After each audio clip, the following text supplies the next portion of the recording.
If it's Wednesday, the final sprint begins. The deal to avert a government default is heading to the House floor as President Biden and House Speaker Kevin McCarthy make one last push to get it passed amid backlash from their own party bases.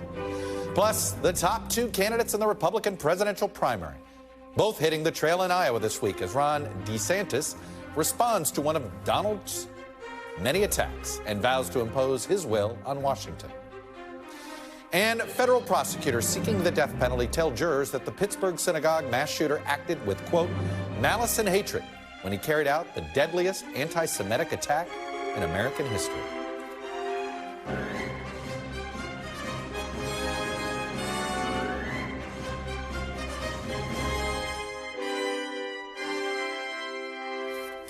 Welcome to Meet the Press Now. I'm Chuck Todd, reporting here in Washington, where House lawmakers are now just hours away from a final vote on the deal to raise the debt ceiling, with 5 days until a potential government default, according to the Treasury Secretary.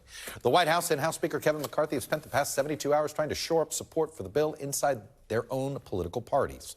Some conservatives are publicly frustrated that the deal doesn't include more cuts to spending, and some progressives upset over, among other things, work requirements for some people receiving government assistance. This morning, Speaker McCarthy made one final plea to holdouts inside his caucus. You are getting so many wins for the American people in this bill. Don't miss out. Don't sit back and think, I wanted something so much more. Yeah, there's a lot of things I want too, but this is one that moves us in the right direction. You're not spending more money. There's no new government programs. There's no tax increases. There's nothing in the bill that you really should be negative about. And what he probably wants to add is, and nobody thought I'd get him to the negotiating table, and I did.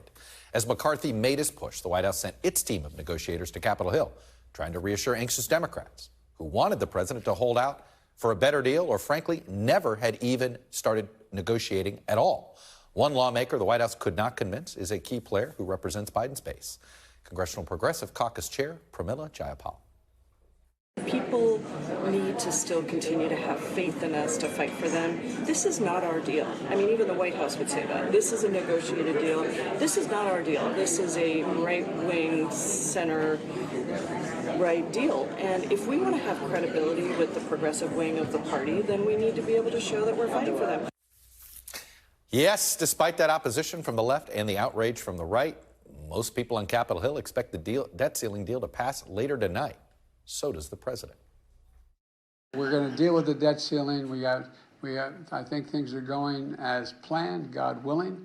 I'll be landing in Colorado tonight in preparation for my commencement speech at Air Force Academy tomorrow. And God willing, by the time I land, the Congress will have acted, the House will have acted, and we'll be one step closer. Right now, the House is holding a procedural vote on the deal, assuming it clears this hurdle. The main vote on the legislation will take place in just a couple of hours. And if that vote passes, the House then will hand that hot potato over to the Senate tomorrow, which is facing its own intra-party squabbling over the deal. Here's Senate Majority Leader Chuck Schumer today, urging his chamber, which isn't known for its speed, to get ready to move quickly. I cannot stress enough that we have no margin for error. Either we proceed quickly and send this bipartisan agreement to the president's desk, or the federal government will default for the first time ever. It is imperative that we avoid a default. So let's see where things stand. Ali Vitali is on the Hill for us with the latest. So, Ali, we've got the vote on the rule, which really is the vote on the bill. How the rule goes, how the vote will go. Where are we on that? And I guess the over-under is, are there going to be 150 Republicans voting for it in the House? I guess we're about to see, because you're right. In order to get to the main vote, you have to vote on the rule. Right now, it looks like we are inching towards that. About 100 people have yet to vote. According to the last time I looked down at my phone, 20 of the no votes against this rule were from Republicans, and they're names that we would expect. It's people like Chip Roy, it's people like Spartz, people who told us initially that they were going to be a no, both on this rule procedural vote, but then also later on when it comes to voting on the bill itself. In fact, we believe that there are more than 30 at this point no votes from just within the Republican side of this equation that we're already factoring in. Nevertheless, Speaker McCarthy has been clear the multiple times that I've talked to him about this today, saying that he still thinks that he's going to get the majority of the majority. And of course, he will need some Democrats to come along on this. We're just waiting to see how many that actually is. As I look at the screen next to us, obviously they're holding this vote open. But look, you can't do later without doing this now. But, so Allie, we're watching this close. That's a big number already for Kevin McCarthy, 159. Yeah. I don't know how you get a motion to vacate when, you know, you're going to get close to 75% of the conference with McCarthy on this one, right? Yeah, but that doesn't mean that the logic and the numbers always prevail, right? I mean, you and I did 17 however many balloting rounds. We banned logic here a long time ago. Yeah, this is not a building that focuses on that too often. But I think the real mood when it comes to a motion to vacate, at least in the conversations that I've had, to the extent that people are talking about it, sure, it kind of looms over everything. But I think there is an appetite to get through this crisis before Republicans create another crisis, this one of their own making. Let's talk about the Senate. There are ways for senators to gum this up. Yeah. We know Mitch McConnell doesn't want to gum it up, and we know Chuck Schumer doesn't want to gum it up. But that doesn't mean there are some senators that won't figure out how to gum it up. What should we watch for here, and what's the hurdle that leadership on both sides are most concerned about? So look, we always know that the Senate can do things as quickly or as slowly as they decide. If 100 of them come together and say, let's do this as quickly as possible, they will do that. I think in a situation like this, when you think about who might gum up the process, the names are usually the same at each turn of the spending dial. We look at people like Rand Paul, Mike Lee. Both of them have said that they want to see votes on various amendments. That could be something that if they get votes on amendments, it allows the process to go more quickly because they'll get something that they wanted, even though they expect this to be a vote that goes through. It's really just a question of timing at this point, but the clock really starts for the Senate on this as soon as the House is able to send it over. So there is a big difference. In fact, Chuck, with them sending it over from the House before midnight tonight, that would save them a day and allow them to come in, hopefully, on time for this X-date deadline. But again, we have no idea what the Senate schedule actually is yet because Schumer hasn't said it. We just know they need to do it quickly. There are some amendments that Democrats are pushing for. Isn't Tim Kaine pushing for one? So this isn't going to be a clean process, correct? Yeah, not necessarily a clean process, especially because the one that Tim Kaine is pushing for is on the Mountain Valley Pipeline, which was a priority for Joe Manchin, not something that Tim Kaine wants to have in here. So once again, you have the Manchin of it all as a subplot consistently with any bill that we do here. He is someone who we are, again, watching closely on this, but that could be a sticking point, too. You know, does that look like an amendment that could pass? And then suddenly Manchin is in flux on this. I mean, there's a few different ways that it can still go off the rails. But first procedural vote, then get through the House, and then I think we'll fully turn our attention to the Senate, where there are a few potholes potentially, but still optimism that they can get this done. I've always called Capitol Hill the best beat in politics, but I'll be honest with you, during the debt ceiling talks, it can be a cumbersome process at times, too. The passion that fuels us right now, Chuck. Exactly. Go get them, Allie. You've been doing great. Allie Vitali at Capitol Hill for us. Allie, thanks for that reporting. And to give us the White House perspective, they asked Transportation Secretary Pete Buttigieg to join us, and he joins me now. Mr. Secretary, it's always good to see you, sir. Good to be with you. Thanks for having me on. Let me start with the deal and the effort you believe congressional Democrats should be making to pass this deal. There's a lot of cranky congressional Democrats about this deal. They didn't like accepting the premise that you negotiate over the debt ceiling. What responsibility do you think congressional Democrats have to pass this bill for the president? Well, look, obviously, we all would have loved to see a clean bill that separated the budget conversation from the default conversation. But also, we're in a moment of divided government where no one side, no one party is going to get everything that they want. And like any negotiated outcome, this is going to be one that nobody thinks is perfect, that both sides need to get adjusted to, but also one that, you know, from a Democratic perspective, certainly has the virtues that it protects so many of the most important accomplishments that, by the way, we believe have helped propel the job growth and economic recovery we're experiencing. It also is something that, most importantly of all, is going to prevent the absolutely unacceptable consequences that would be associated with a default. Look, no one's going to get everything they want when you have a negotiation like this, but this is one that we believe in, that we think is the right way forward, that also allows us to move on to the next conversation, putting the terrible and unacceptable specter of default behind us. A month ago, the conversation from Democrats was, we're not negotiating over the debt ceiling. We're not negotiating over the debt ceiling. Do you think this could have been a better deal if the White House had started negotiating sooner? I'm not here to Wednesday afternoon quarterback. What I'll say is that the president and the administration made clear what the priorities are, where we think the country needs to be headed, and the red lines that are important to have going into any negotiation when it came to the accomplishments that need to be protected, and frankly, the Americans that need to be protected. Because if you look at where we were a month ago and the House Republican legislation that they went ahead and passed on a one-sided basis, that included savage cuts that would have made millions of Americans worse off. The transportation sector alone would have suffered from major reductions in our ability to do things like railroad safety or higher air traffic controllers. Where we are now is a set of very specific and defined areas that there are these terms on that, again, nobody's going to say is exactly what they wanted off of their wish list coming in, but collectively is going to move us past this moment, preserve the most important things that have been achieved over the last 2 years, and allow us to put this fear of default behind us. So we have now, are you at all concerned that we've now mainstreamed the idea that the debt ceiling is a place to negotiate budget cuts? Because now, twice with Democratic presidents and Republican houses, we've come to this situation. You had sequestration before, but we've come to this situation where this is how it works. Last time I checked, I thought the goal was not to have the debt ceiling be used as to take a hostage, to hold the government's pocketbook hostage like this. And yet, by affirming this deal, aren't you essentially mainstreaming this idea going forward? Well, look, obviously we didn't ask for this situation that some of the more extreme voices in the House GOP put this country into. But I'll also say that, we're going to have plenty of time to look at the bigger picture dynamics of what ought to be U.S. law and policy on something like we shouldn't do this. Do you think we should do this every 2 years? Because essentially that's what we're setting up if we're going to be in divided government for a period of time.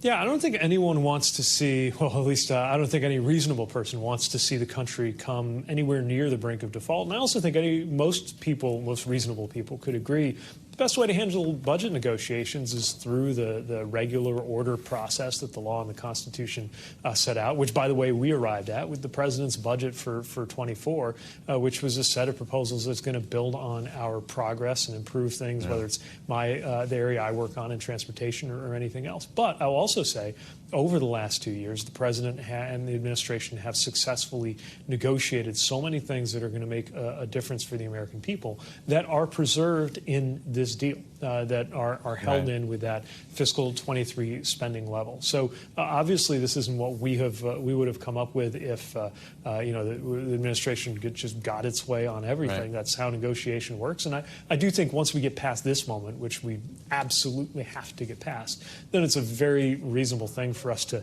step back as a country and try to arrive at some bipartisan consensus on how to make sure even the possibility of a default doesn't arise again in a serious way. Let's talk about the accumulated debt, because we've been telling people for so long that accumulating this debt is going to become you've had former chairman of the Joint Chiefs saying it was a national security issue. That was in 2011 with Mike Mullen. We've been talking about, oh my God, this is going to become a problem at some point. And yet our economy keeps growing. Our ability to hold more debt continues to grow. Do we have a debt problem in this country or not? What say you? Well, one thing I'll say is that we have been working to reduce the deficit, which is the first step in reducing the debt. Right, but the debt does keep growing. We haven't reduced it. We've just slowed the rate of growth a bit. Yeah, I mean, again, the first thing you got to do if you want to see that debt come down is to get a handle on the deficit. The president's budget, by the president's budget as submitted, but also the deal that has been struck, act to reduce the deficit. We've been clear on how we think you get there, making sure that the wealthiest in corporations pay their fair share, that it can be done while being reasonable in holding the line on spending, but not inflicting self-defeating cuts. And that's one thing I want to emphasize, and your question kind of got to that. You know, part of what makes it possible for us to sustain our fiscal path is the continued strong growth of the American economy. And I would point to infrastructure as Exhibit A of where you can be penny wise and pound foolish if you think that you know, every expenditure that isn't defense needs to be cut in the name of doing something about the debt. You might actually be hamstringing the very economic growth that you need. So I think most Americans appreciate that we need to reduce the deficit, that we don't want to just continue seeing the debt escalate without believing that has to lead to these kind of savage cuts, especially if Congress hasn't been willing to make sure that the wealthy pay their fair share, which is why we point to things like the enforcement provisions that help make sure you have fewer tax cheats, which is something that adds to the debt without creating any economic value. But it is interesting to me. It does feel as if each party has come to this uncomfortable, well, look, we're not raising taxes, is what Republicans say, and Democrats are like, we don't want to reduce spending here. We think spending creates economic growth. They think tax cuts creates economic growth. Aren't we doomed to never lower the debt? Well, look, again, the first step in lowering the debt is lowering the deficit. Last president blew up the deficit. This president's cutting it down. That's what it looks like to begin making progress on this issue, and that's what we'll continue to pursue. Secretary, thank you. There's more of my interview with Secretary Buttigieg on our website, meetthepress.com. An interesting exchange we had about broadband and electricity to rural America. Coming up, as the 2024 Republican frontrunners both barnstorm Iowa this week, the field is about to get even bigger next week. 3 more candidates are now days away from launching their own bids for the White House. They're all long shot bids. We're live in the Hawkeye State next. Plus my one-on-one with one of the Republican Party's most outspoken critics of this debt limit deal. The congressman is calling his party's efforts a, quote, abysmal failure. That's ahead. You're watching Meet the Press now.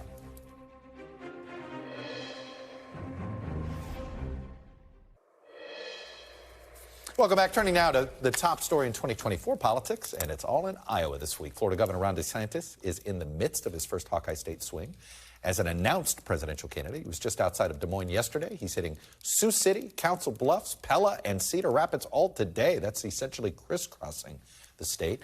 The DeSantis campaign says he's looking to pull off what's known as a full grass lead. He says he will visit all 99 counties before the caucuses. Later today, the Republican frontrunner Donald Trump will also touch down in Iowa for a rare overnight trip. What hotel did he find to do this in? It's his first since DeSantis formally declared his candidacy. For DeSantis, this trip is an opportunity to relaunch his campaign in a retail setting after last week's sputtering start on Twitter Spaces. He's also using the trip to push back at least a little bit against the barrage of attacks from Donald Trump, including Trump's recent kind of weird accusation that New York's governor handled the pandemic better than Florida. At least weird as far as Republican politics is concerned. Take a listen. I'm going to respond to attacks. I mean, if you say Cuomo did a better job with COVID than Florida did, first of all, that's not what he used to say. This is like new. Like 6 months ago, he would have never said that, right? He used to say how great Florida was. Hell, his whole family moved to Florida under my governorship. Are you kidding me? Yes, the criticism is ridiculous, but it is an indication that the former president would double down on his lockdowns from March of 2020. Dasha Burns is on the ground in Iowa following the DeSantis campaign. She joins me now. So, Dasha, what are you seeing? What are you feeling from so far this trip? What kind of interactions has he had with real voters, the media, et cetera?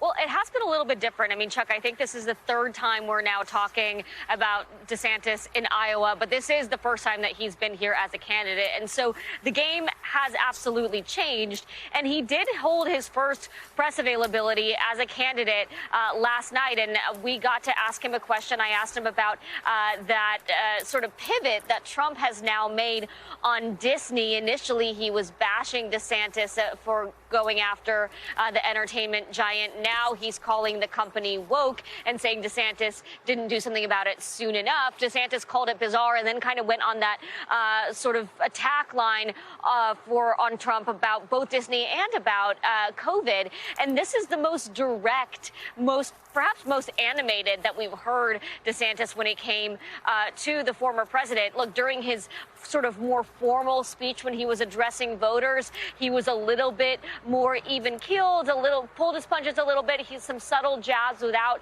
directly naming the former president, but it was in that interaction with the media where he was much more direct, and that's where sort of the authenticity came through. In fact, I talked to one voter who watched him in both the speech that he gave to voters and was there for the press availability, which was a combination of media and some supporters were in the room as well. And he felt like it was in that media environment where he kind of came to life a little bit more. And we witnessed that as well. His speech, though, was very much leaning into what his brand has really been built upon. And it's the culture wars, education, immigration, abortion, and of course, Disney, not necessarily what the company itself is, but what that fight really stands for. I want you to take a listen to some of those greatest hits, and we'll talk on the other side. We were able to sign the heartbeat bill into law, the strongest pro-life protections in modern Florida history. We're the first state in the country to eliminate DEI from our public universities. And we actually just signed legislation protecting students from having teachers force them to pick pronouns, which they are doing in some parts of this country at very, very young age. We're not competing in the pronoun sweepstakes. And Chuck, it's interesting, as I've been talking to voters, you know, when I was covering the midterms last year, the number one issue that came up was the economy, it was inflation, it was gas prices. Now when I talk to voters, it is those issues, it's the culture war issues that come up much more often. It's gender ideology, the word woke comes up a lot, and people do bring up that fight with Disney as sort of, again, it's not just Disney itself, it's what folks on the right in those GOP primary voters believe is sort of an ideology being pushed on children, and that is an issue that gets people riled up. It's also a reminder that the economy is improving, because whenever you see the pivot directly to culture issues and ignoring the economy, then that's usually the sign that there's a political perception that, hey, the economy isn't necessarily as good of an issue anymore. Dasha Burns on the road in Iowa. Dasha, thank you. I'm joined now by my panel. Toluse Olorunnipa is the White House bureau chief for the Washington Post. Former Democratic congressman from Michigan, current distinguished senior fellow at the Center for American Progress Action Fund, Andy Levin, and Danielle Pletka, a senior fellow at the American Enterprise Institute and an NBC News contributor. Toluse, I want to start with, I think we're all been so focused on DeSantis versus Trump. DeSantis is starting to lay out a fascinating agenda, depending on your point of view. He is not talking about small government. He's talking about strong government. Let me play another excerpt from him yesterday. We need people who live in the country to come out to D.C. to reassert the right of we the people to run our own government. D.C. has imposed its will on us for far too long. It's time we impose our will on Washington, D.C. And in the 21st century, there's been more Republican governance than Democratic governance, arguably, if you wanted to play that game. He wants to use government to impose his will. It does seem like it doesn't quite, it kind of says it that way.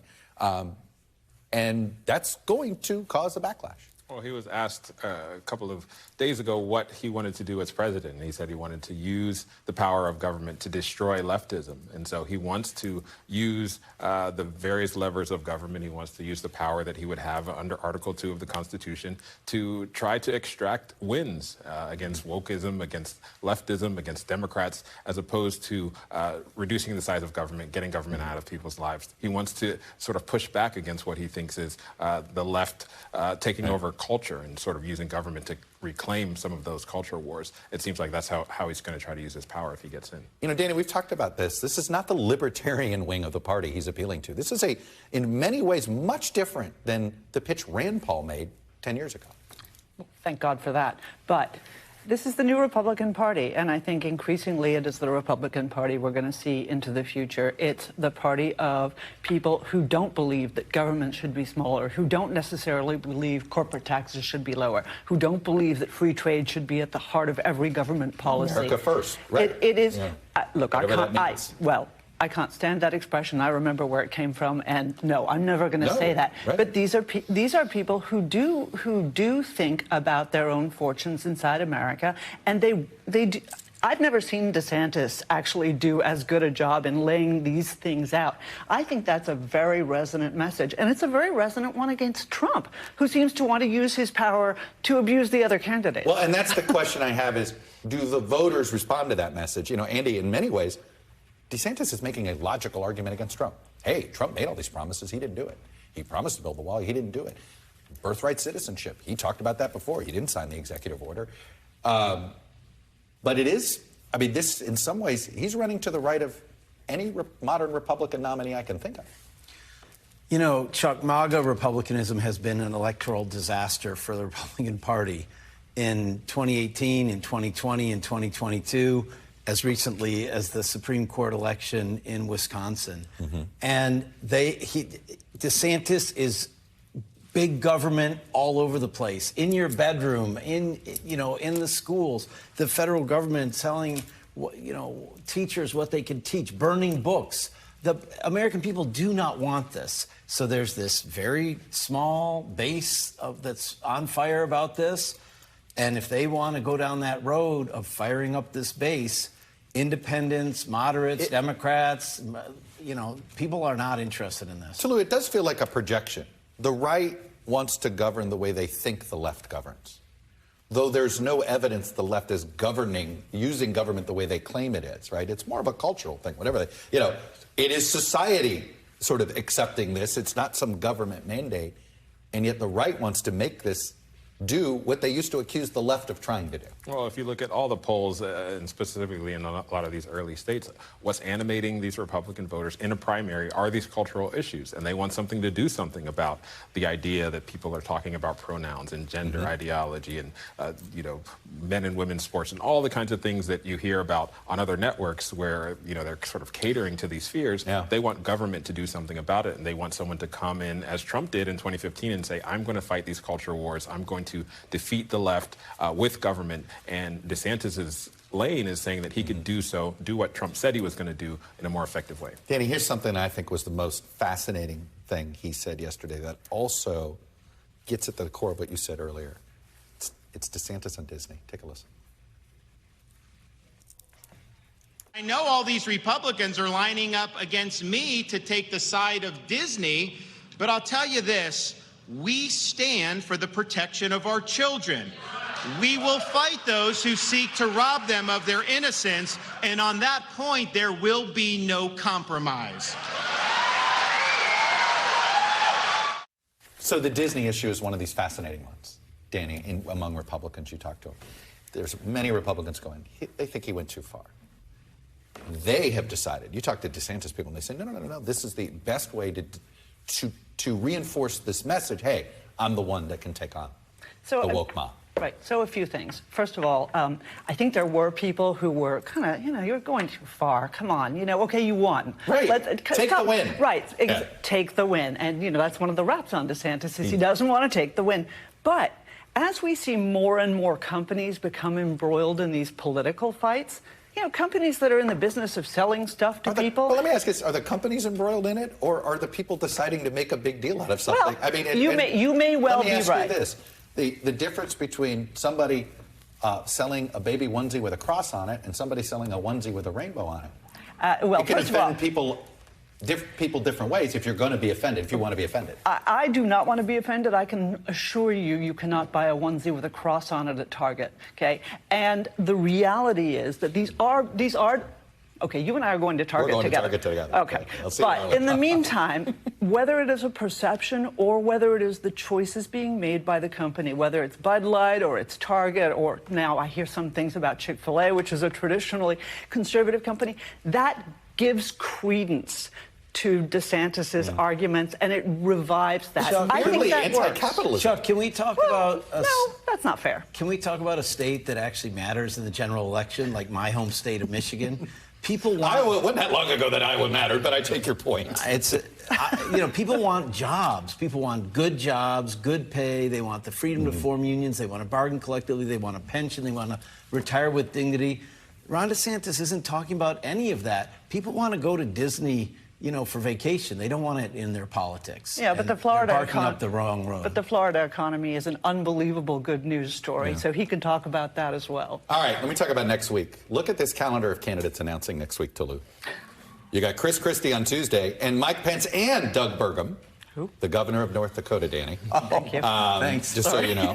The current governor of North Dakota, not a former. You have former vice president, former governor of New Jersey. How many more candidates are going to get in this field, and how happy is Donald Trump? If he was happy before, he must be even happier now.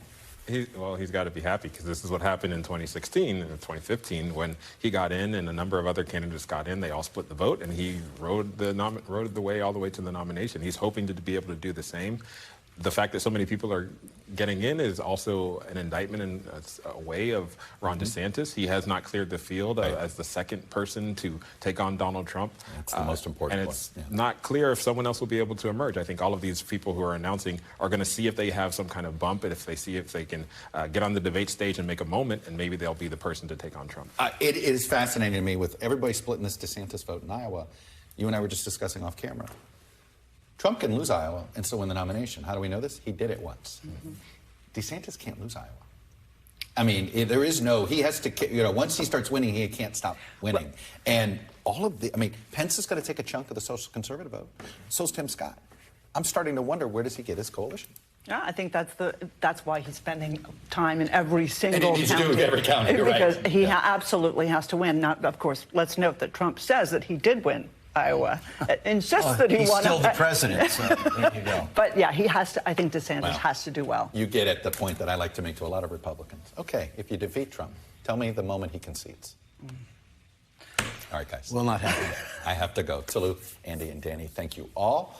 Quick update from the House floor. Just a few moments ago, the debt ceiling agreement cleared that key procedural hurdle. The bill will now head to the floor for a final vote, which is expected tonight. A big Republican showing here, close to 190 votes. And later in the show, I'll be speaking with House Republican Bob Good of Virginia about why he says Kevin McCarthy's deal to avert default is no good and what it means for the future of that Republican conference and House leadership. Don't go anywhere. You're watching Meet the Press now.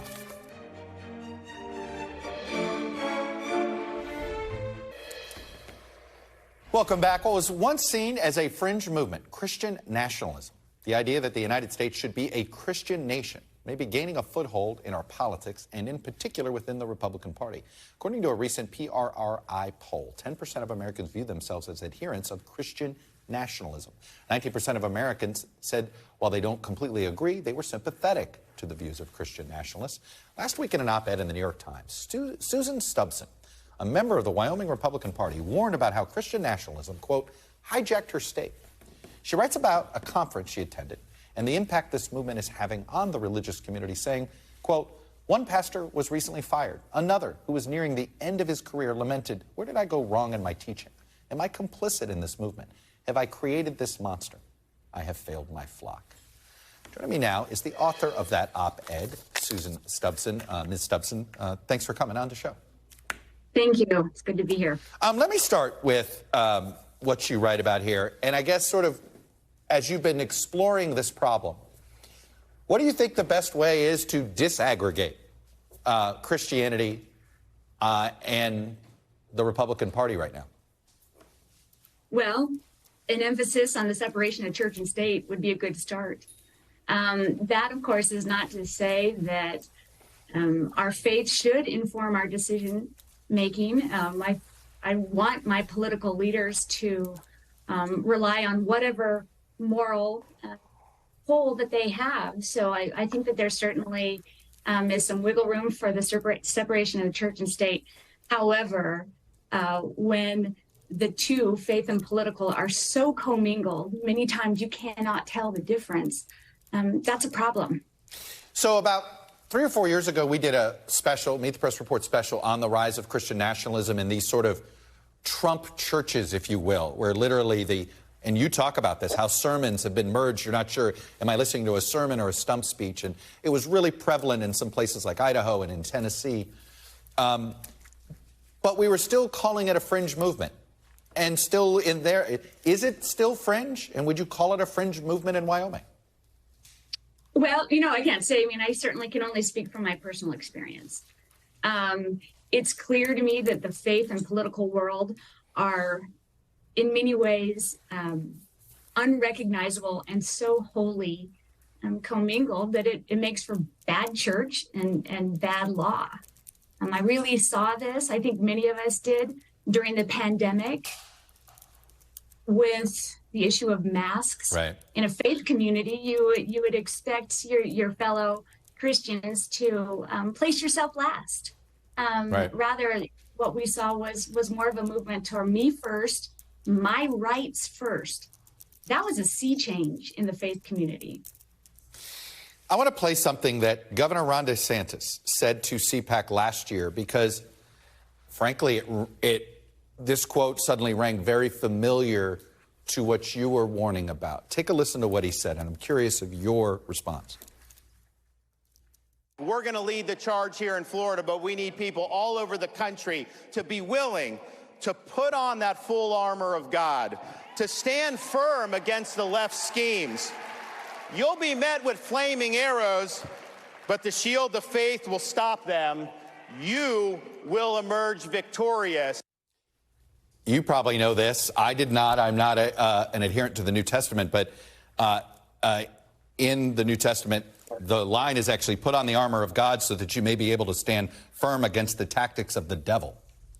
So in here, he just changed the words left and devil. That sounds like what you're warning about that happened in Wyoming. No question. And frankly, I would extend that beyond the states or beyond the borders of my state. That's what I call the weaponization of the word. It's in many ways, particularly for a faith community, of which I'm a part of, it's kind of low-hanging fruit. You're speaking a language that we understand, translating it to a secular issue, secular policies. That's concerning, and it's fear-driven. I have family that have had their churches so divided they've left. Are you now seeing congregations that are almost forming out of a reaction to the politicizing of the movement? Well, it's certainly been disorienting. I'll speak for myself and many of my friends. This is personal. Your faith is the most personal thing that you have.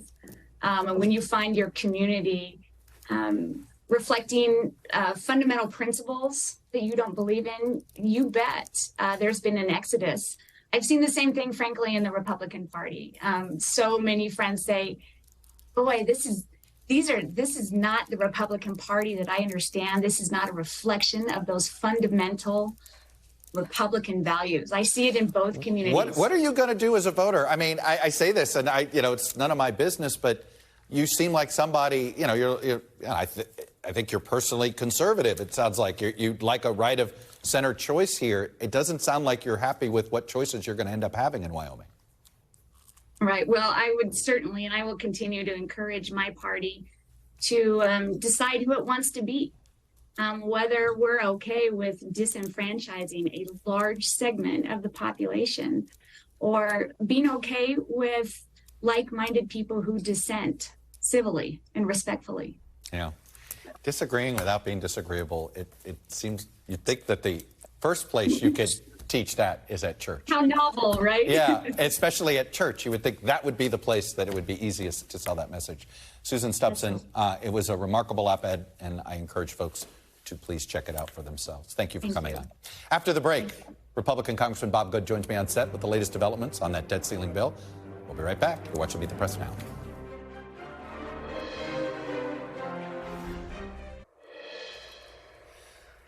Welcome back. As we mentioned, the debt ceiling agreement struck between President Biden and House Speaker McCarthy is heading to the House floor tonight for a final vote. After it cleared the key procedural hurdle, earlier this hour that votes on the rule that involves, that goes into this vote. The vote comes as McCarthy is facing some vocal opposition from within his own party over the deal.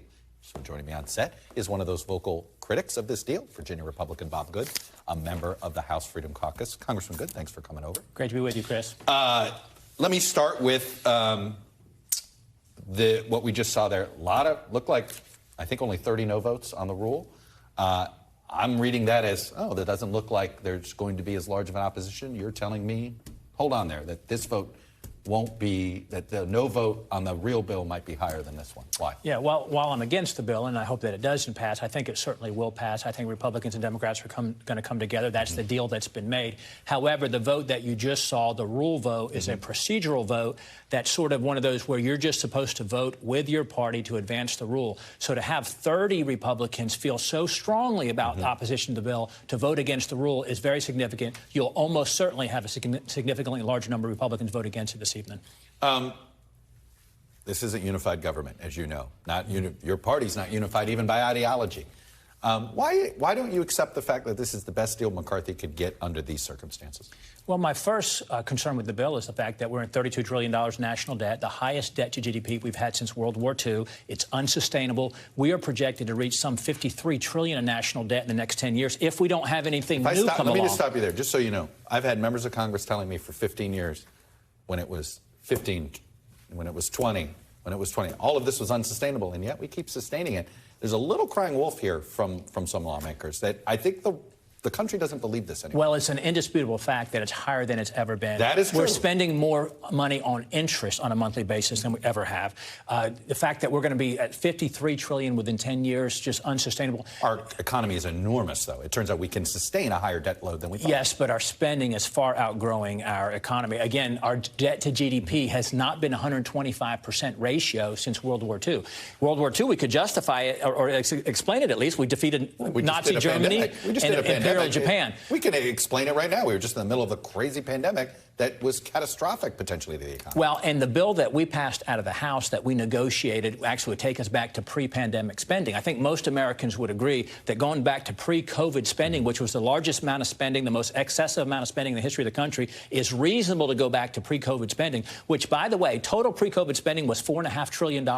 We're realizing revenue right now of $5 trillion. If we were just at pre-COVID spending, we would be realizing a surplus of $500 billion every year. Let me ask you about something you said. You said there'd be a reckoning after this vote was done. I did not say that. You didn't say that? That is not my quote. Okay. But I'll be glad to speak to it. Okay, speak to it. Is there a reckoning? And will there be one? And should there be one for the House leadership? Well, I will just say that the challenge, the Speaker challenge, if you will, where we had the representative democracy in full display, where members were voting what they thought was best for the country, for leadership, was a reflection that many Republicans who gave us the majority back in November across the country had two primary concerns that I think manifested itself with the Speaker challenge. Number one, that Republicans have not done what they said they would do when they've gotten elected, that Republicans, when we've had the majorities in years past under the current leadership team, major spending bills were passed with primarily Democrat votes, not with Republican votes.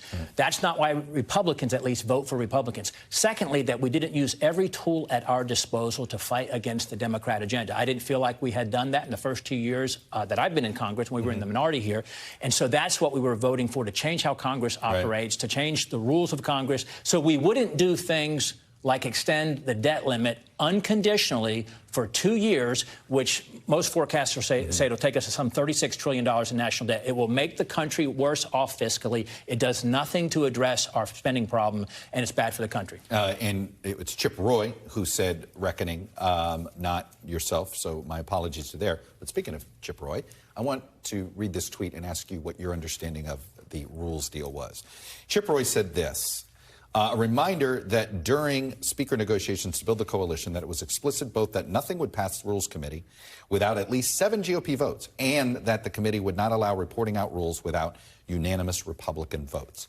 It's not the way McCarthy apparently has heard it, or at least McCarthy allies. What was your understanding of the agreement? That was this Rules Committee supposed to conduct itself the way Chip Roy described, or not? Well, while I was part of the original 5 who said I wasn't going to vote for Speaker McCarthy, and I was part of the 20 that was part of that 15 rounds of voting, I was part of the final 6 that never did vote for him as Speaker. So I was not part of the negotiations, quite frankly. Now, was I in those discussions with the 20, of course, and was I helping formulate what would be our strategy, what kind of changes we want to have happen? So I wasn't privy directly to the rules or the agreement that was made, if you will. However, we should be working through regular order. We ought not to be passing legislation that all Republicans on the Rules Committee cannot support. We also passed it without allowing amendments to it. We passed it out as a closed rule. So members of the Republican Party, or for that matter, the Democrat Party, couldn't make amendments to this bill to try to change it before we vote on final passage tonight, which is breaking our standard practice. It's breaking regular order, and my understanding is breaking the agreement that was part of the Speaker. But you don't know for sure firsthand what the agreement was. Well, I've heard about that, and I'm certainly extremely confident Chip Roy is absolutely correct.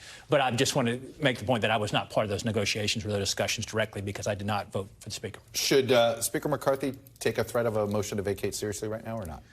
Well, no one's talking about that except reporters who asked me about that, quite frankly. What we are talking about is trying to expose the bill, what we think is wrong with the bill, why we think it's a bad piece of legislation, how to get our fiscal house in order, how to cut spending. Right. If we lose this vote tonight and this bill passes, or even if it does, we're going to turn to the appropriations process, try to cut spending in the appropriations bills this summer and this fall. We've got to make meaningful change on the fiscal side of it. Wasn't just reporters. Ken Buck floated the motion to vacate. Well, I didn't hear Ken say that. Yeah. I've heard reports that Ken said that on a phone call. I was on that phone call. I missed part of it because I was traveling, but I did not hear him say that. How do you not look at this and say you won? And I say this, Democrats didn't want to negotiate. Joe Biden said no.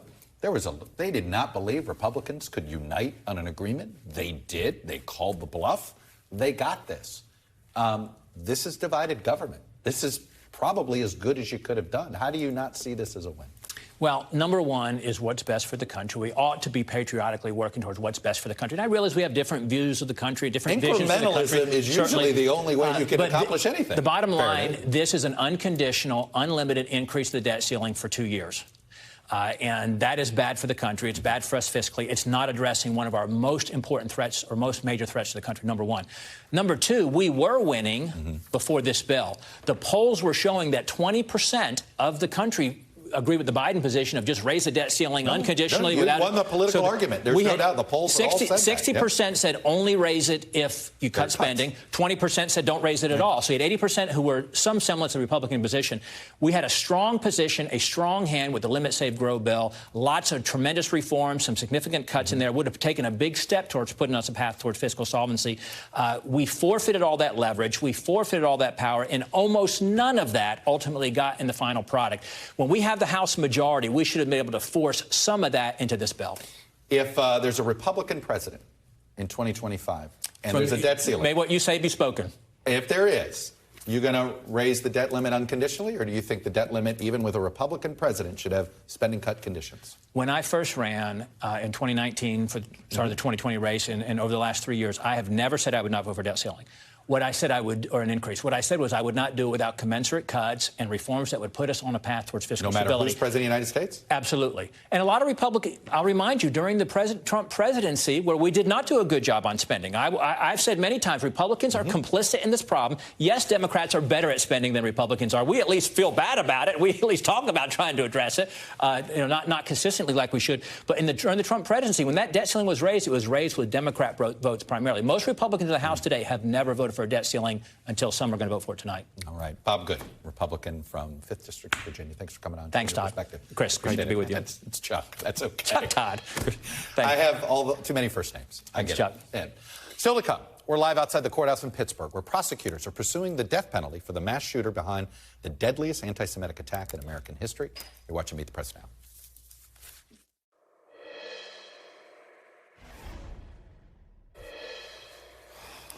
Welcome back. It's been more than 4 years after the deadliest anti-Semitic attack in U.S. history. The federal trial of the man who killed 11 people at the Tree of Life Synagogue in Pittsburgh is underway.